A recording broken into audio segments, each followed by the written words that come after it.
Hello, everyone. My name is Shane German, the music director at WYCE 88.1 FM in Grand Rapids, Michigan. Thank you so much for tuning in today. We've got a very special guest today with S.G. Goodman. Raised in one of the most isolated parts of Western Kentucky on the Mississippi River Delta in a strict church-going family of row crop farmers, S.G. Goodman went from singing in church 3 times a week to attending college and becoming a prominent member of the Murray, Kentucky indie scene.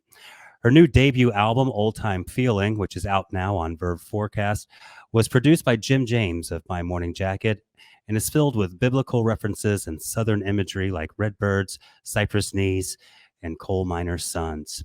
It's a conflicted ode to the South filtered through her lived experience of heartache, protest, estrangement, and reconciliation. The new album was recently added to the WYCE Music Library and is already getting lots of support from our volunteer programmers and our listeners alike. Without further ado, please welcome to WYCE, S.G. Goodman.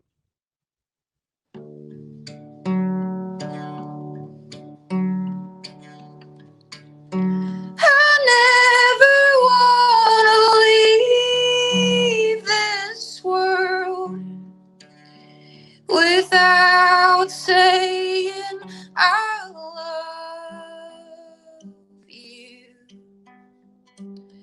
without saying what you mean to me,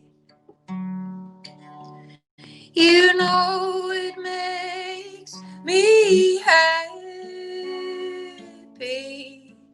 Oh, when we share this space and time, want you to know you shaped this heart of mine. And I never wanna leave this world, oh, without saying I love you.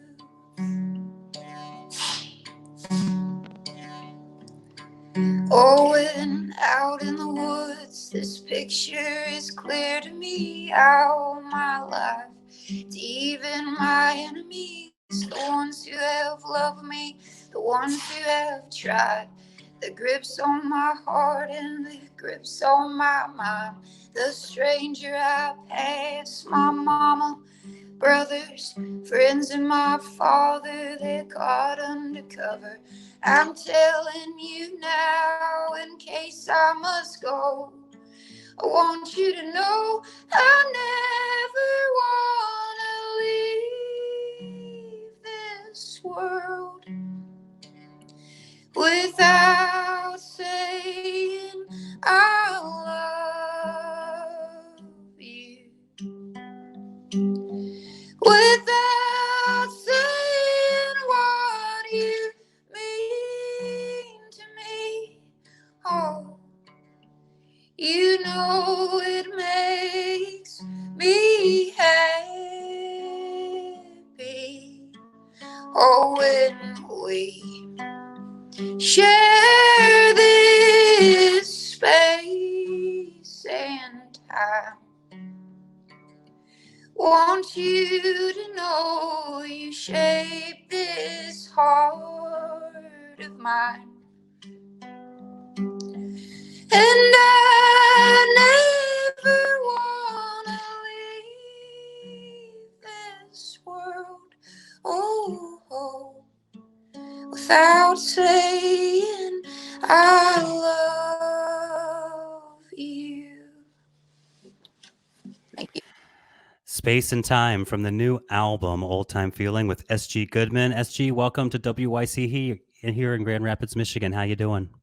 Pretty good. Thank you so much. I hope my cat sneezing in the middle of my song wasn't too distracting, but Not at all. I thought it might be your dog, Howard. Is Howard still around? right under the camera right now.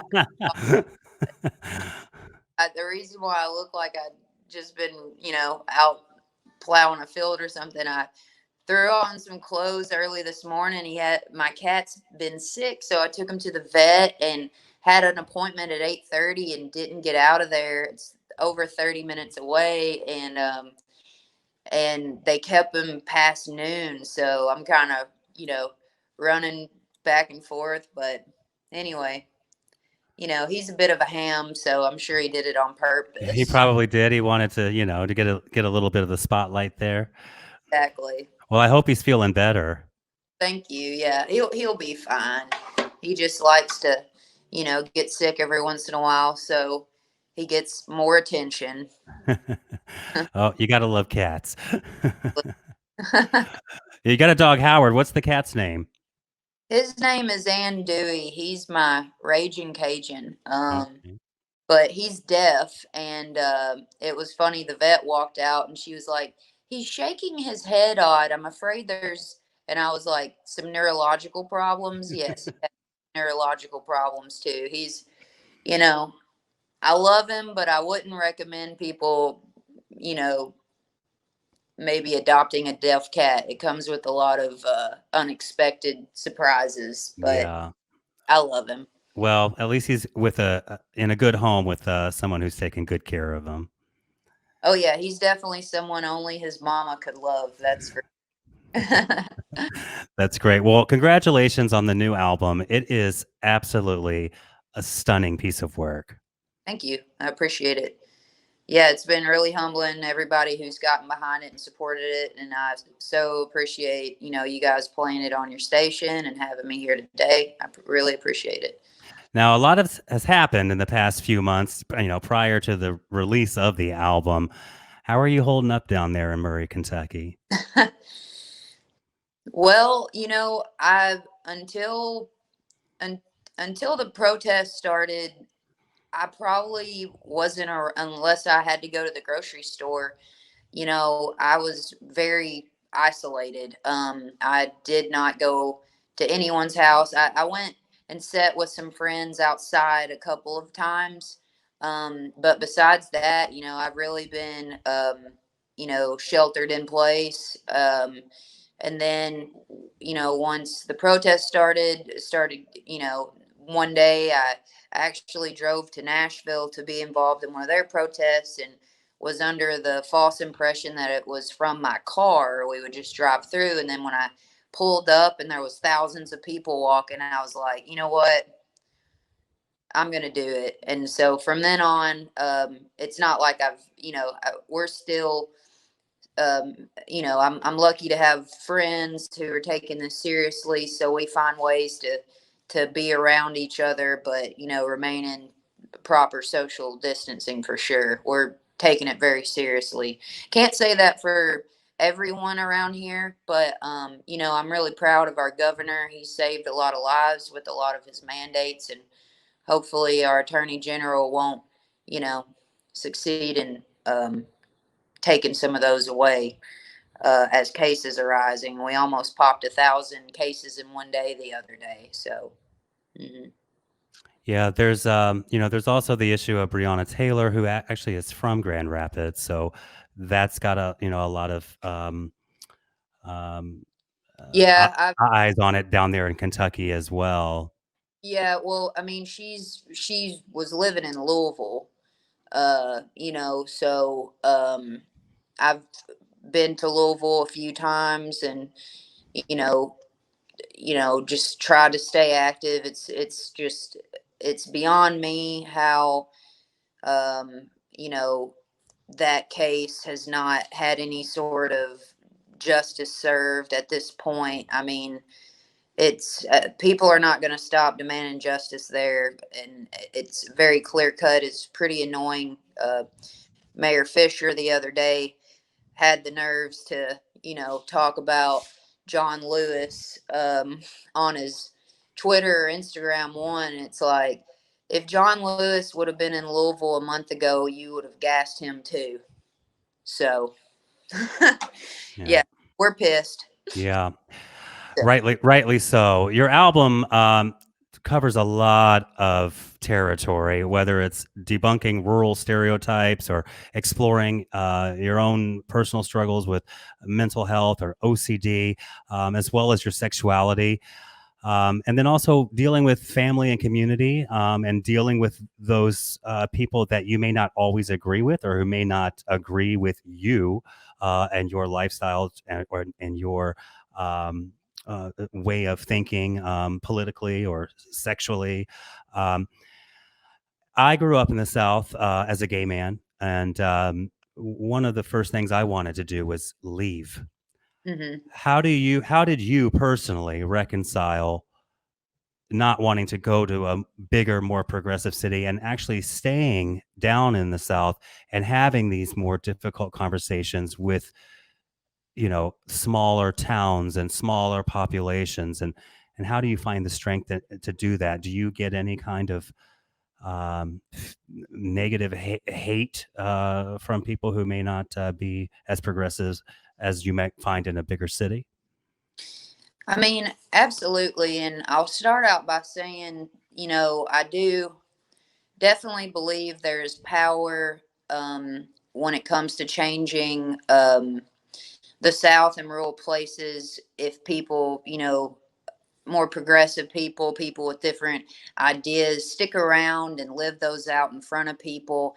But I want to make mention that I definitely come from a place of non judgment. And when it comes to people who have had to leave their families or their communities or places that, you know, where either their physical self is at risk or their mental health is at risk.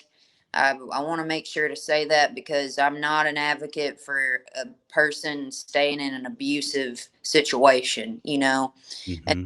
luckily for me, I'm surrounded by a very close chosen family and wonderful group of friends who, have really stood up and advocated for me over the years. But one thing, just with my personal story, that I feel like is the reason why I feel like it's so important to live out your, maybe differing beliefs in front of people is because I grew up in a town of less than 3,000 people where, honestly, there was no representation for the queer community there. And if it was, it just so happened to be people that, maybe fit into some really negative stereotypes that perpetuated the idea of, a negative stereotype of who gay people were to us, that town. Hmm. So, because that affected me so much about, I often question, um, wouldn't it have been powerful for like a successful gay teacher to be at my high school, or someone from the faith community there to have supported LGBTQ initiatives and things in the town. But the truth is that there wasn't, and there was no representation. And so that's why I feel like it's really important for me at this time in my life. And I'm also not saying I won't ever leave the South. I want to experience different things, and I think that's important for my own ability to have a true lens of what home is to me by leaving for a minute. But I feel like it's important to, you know, just live out my beliefs here, but also vote here. That's a big thing. It's like if all the progressives leaves, then, you know, we're going to have a lot of regressive policies being voted in. So I find that really important too. Absolutely. Well, we're glad that you're continuing to the fight, no matter where you are. You're having those conversations, whether it's in more of a rural environment, or on a national stage. You're continuing to bring those issues to light, and we certainly appreciate your voice. Well, thank you for asking that question. Yeah. Yeah, absolutely. Like I said, I grew up in the Ozarks as a child, and I was around um, very non accepting neighbors and community.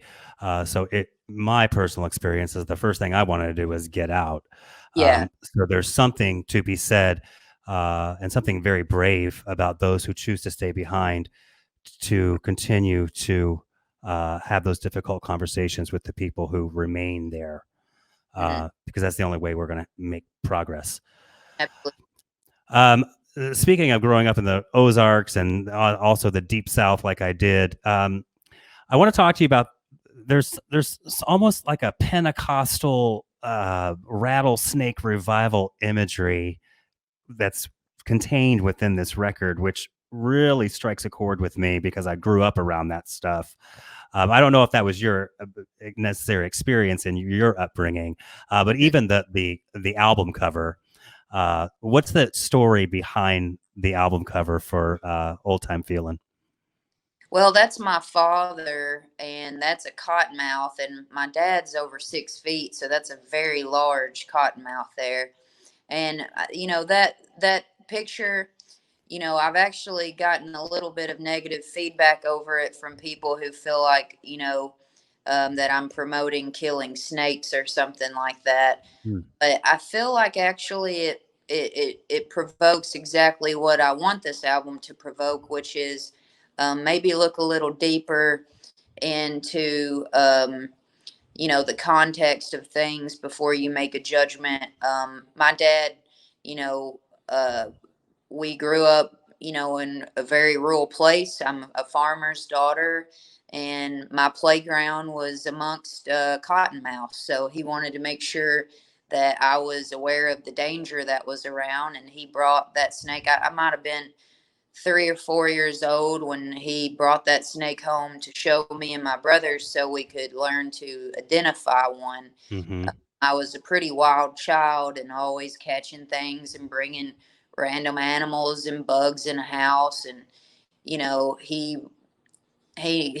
knew that, so he wanted to make sure I could identify, a poisonous snake from a non-poisonous. And this was, before the internet, so it wasn't like, hopefully nobody would be like, your dad should have just Googled one and shown it to you, or whatever. But it's just it it's interesting growing up in a rural place. I mean, I there's a lot about what I experienced in my life as a farmer's child that a lot of people um, would be very shocked and maybe disgusted by when it comes to animals, unfortunately. Mm-hmm. But I mean, mostly I wrote a line in one of my songs about a cottonmouth, and I try to use um, nature that is around me as imagery. I reference kudzu sometimes. I reference killdees, which are killdeers, but we pronounce them killdee. I just try to keep it as close to home as possible. And I love that picture of my dad. And for me, it represents him trying to keep his kids safe Mm-hmm. in the backyard. Hmm. Well, I think it's a great image, and it really sets the tone. If you we have an actual physical copy, so Oh, cool. you see the cover, and then you open it, and then you put that CD in. It really sets the tone for the beautiful Southern imagery that's going on this record. Yeah, One song that I cannot stop listening to, and I probably have driven everyone nuts about it, is The Way I Talk. okay. It's just got a nice chug to it, and the lyrical content. I listen to it on repeat. I'm sure I drive my roommate nuts with it. Uh, but it is such a great song. Let's talk about that song specifically. You're talking about pitting poor against the poor and coal miners' sons and farmers' daughters. It's really the imagery of it is just so. It's almost like you're right there with it. Talk to me about that song. Thank you. Yeah. I started I kind of started the first line with, I know what you're thinking when you hear the way I talk, because I wanted to go ahead and address the people who would discredit me in my experience. And then I went into the specifics of an experience. Specifically, I was kind of critiquing something that's close to me, which is big agriculture and a lot of the things. You can watch a million documentaries on monocrops and the practices there, the companies that, you know, are actually kind of in charge of seeds and chemicals and all these things. And a lot of times the blame gets put on the farmers who are using those things, and really there's little to no alternative in while growing monocrops, with our government protecting corporations, allowing monopolies within big ag. You know, and those are the nitty gritties of where I was coming from with that. You know, I do have a brother who's back on the farm, and you know, I have seen these things take place throughout my whole life. And it's, you know, I was actually kind of scared to call into question some of the practices of big ag, because it's what's put food on my table all my life, and will continue to put food, hopefully, if my parents can make it, as farmers for, you know, the rest of their time on earth, then it'll put food on my nieces and nephews' plates. But Hmm. you know, I drew a comparison. I think what I ended up realizing about the song was how um, this is not a story of just a farmer. This is a story of a socioeconomic plight for workers' rights across the board. And what we see is, when I reference the line about turning the poor against the poor, and I mention a mother listening to, and I'm kind of, you know, without saying it, I feel like I'm talking about Rush Limbaugh there, just a radio host, about how Southerners and workers and people from rural areas are being conditioned through propaganda, um, to not be able to see past that, to see the actual causes of who's actually holding them back. And instead, our current administration and administrations in the past, and I'm sure, you know, this will be a story that will go on for a long time. A lot of times, the scapegoat are people um, that shouldn't be, other poor people. And another thing is that, especially where I'm from, people have a false idea, which goes back to the conditioning and to the propaganda that we're experiencing. People from my area who, on a national level, wouldn't be middle class, feel as if they have money. And so when these certain legislations are coming before them, or they're hearing talk show people and they're talking about middle class people, they don't even realize that that doesn't apply to them. You know, where I'm from, making 40 grand a year, like maybe somebody could support a family off of that. Well, if you just move to Louisville, Kentucky, a city, that's not, and that's barely enough to live by yourself in an apartment, Hmm. you know? So there's a real skewed view of these things. And I mean, I don't know if I'm going to do wonders by trying to expose this, but I believe we got to start talking about this. Hmm. Well, it's a great song. It's a great record. You should be so proud of it. Thank I know you did. You know, you when you went to when you left the farm, you went to college, but you stayed in Kentucky. You went to Murray. What'd you major in? Philosophy. Yes. Mhm. Philosophy. Well, that's easy. Yeah. Something light. No, did a little light reading. Yeah, My just a day. little light reading. uh, but you stayed there. You kind of started doing some gigs in the indie scene there.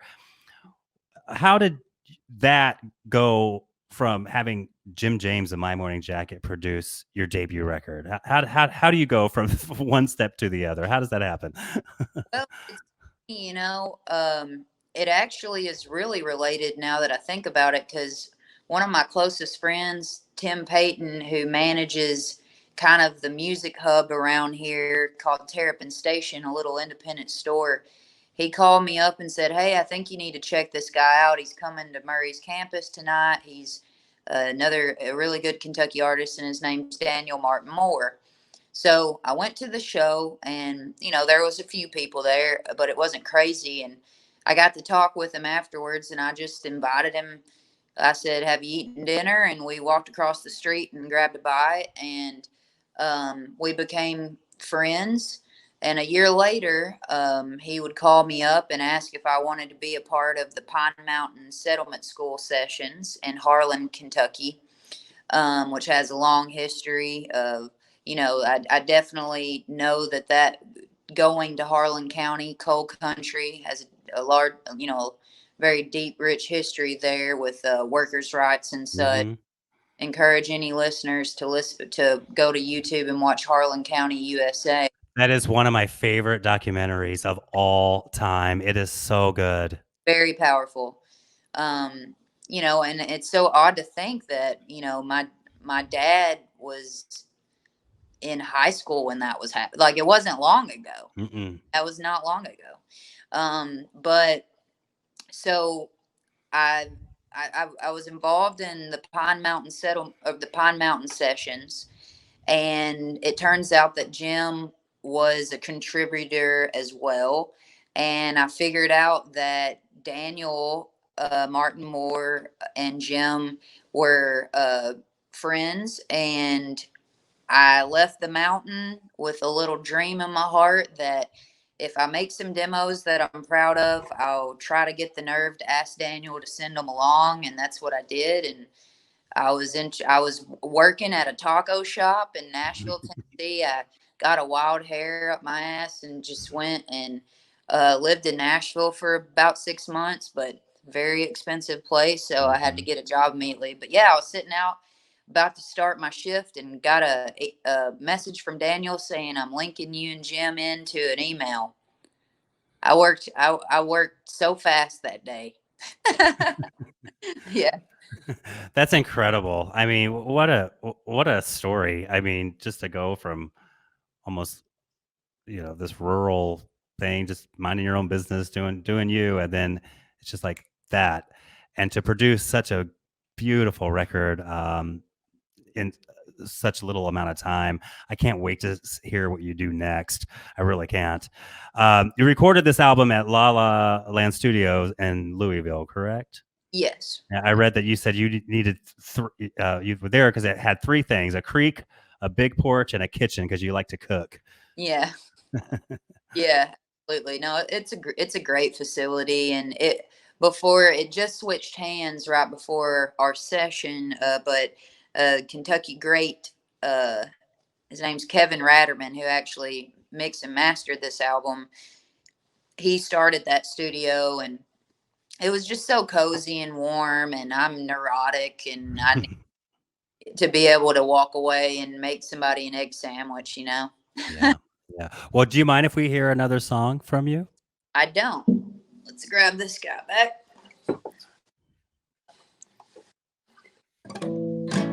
I'm gonna be playing "Old Time Feeling."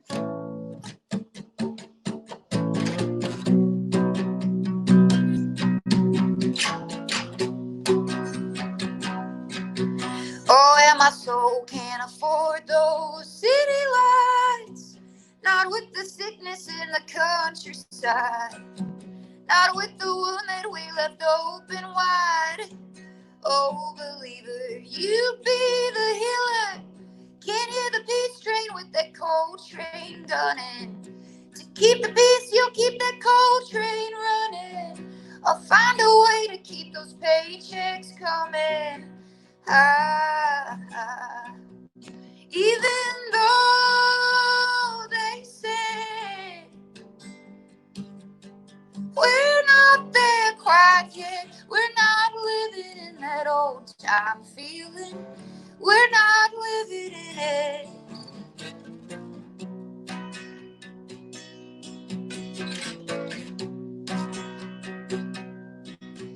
Oh, and I hear people saying that they want to change, and then the most of them do something strange. They move where everybody feels the same about the southern state behind. The southern state is a condition, it's true. I'll volunteer a proposition for you, or stick around and work your way through.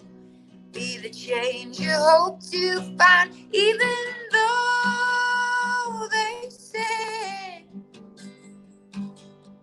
we're not there quite yet, we're not living in that old time feeling, we're not living in it. I said no, we're not living in that old time feeling, we're not living in it. I said no, we're not living in that old time feeling, we're not living in it. Living off of gas station delicacies, what they feeding us, gas station delicacies. Even though they said we're not there quite yet, we're not living in that old time feeling, we're not living in it. I said no, we're not living in that old time feeling, we're not living in it. I said no, we're not living in that old time feeling, we're not living in it. Living off of gas station delicacies, what they feeding us, gas station delicacies. See, I was raised in that old time feeling, begin to shake in that old time feeling. I was saved from that old time feeling when it quit talking for me. Thank you. Old Time Feeling, the brand new album from SG Goodman, available here at WYCE in our music library. SG, congratulations on a great new record. I wish you the best of luck. I know it's times are weird during this pandemic, but you have our support here at the station, and we're happy to share it here in Grand Rapids. Thanks so much for taking the time to join us today. Absolutely. Thank you so much. And if I could say one thing, Yeah. everybody needs to be involved in Kentucky politics this year. My senator is our Senate Majority Leader. So support Amy McGrath. Thank you so much. Love from Kentucky. Thank you, SG. You take care. Thank you. All right. Bye-bye. Bye-bye. Bye-bye.